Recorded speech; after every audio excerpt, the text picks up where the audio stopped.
The success at decoherence has been incredibly successful. And what do you mean by decoherence? Up until the early 60s, we were following a bunch of cultural norms. Those things were producing extraordinary commensurability, etc., among everybody who came to the States. We forced this integration, and you were socially shamed if you didn't. Well, the left came in and they undermined that by design. They undermined truth before face, the family, the absolute nuclear family. They undermined the Constitution, our law, our institutions, our traditions, our religion. They undermined every single aspect of it. And so this created a decomposition or a spiraling out into our intuitions. We all are naturally thrown into our natural intuitions because we're no longer socially pressured to coherence.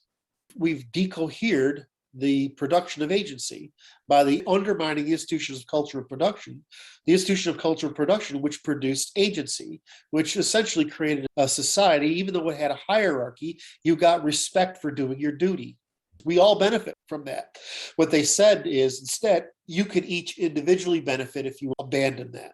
They pushed everybody into hyper selfishness and hyper self-consumption. Yes.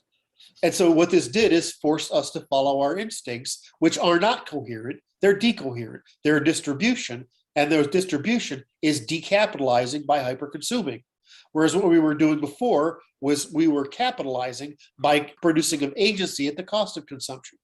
What this did is it produced commons that decreased the need for income on our own. The simple version is, if you have a decoherent society, you have to have walled gardens to live in.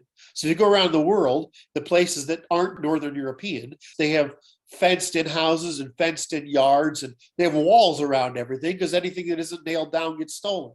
What happens to your ability to raise a family and to prosper if the commons are what's invested in instead of consumption? The price of everything goes down.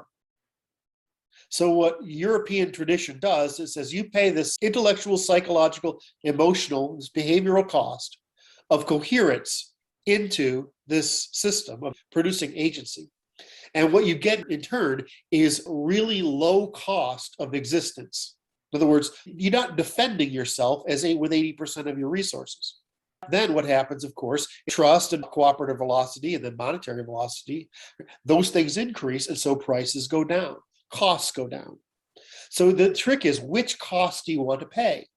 Do you want to pay the cost of behavioral adaptation of agency by deferring all your consumption so you could produce commons, which reduce all prices? Or do you want to maximize your consumption of goods at the expense of commons by individualism, at the expense of rising all the conflict around you to the point where you've eliminated the production of your commons, like the rest of the world?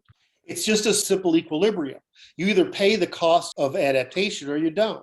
The thing is, what they've done is they said they've made the false promise that you can have all these goods that are here because we live in a society with all these norms and traditions and values, except you don't have to pay for them anymore.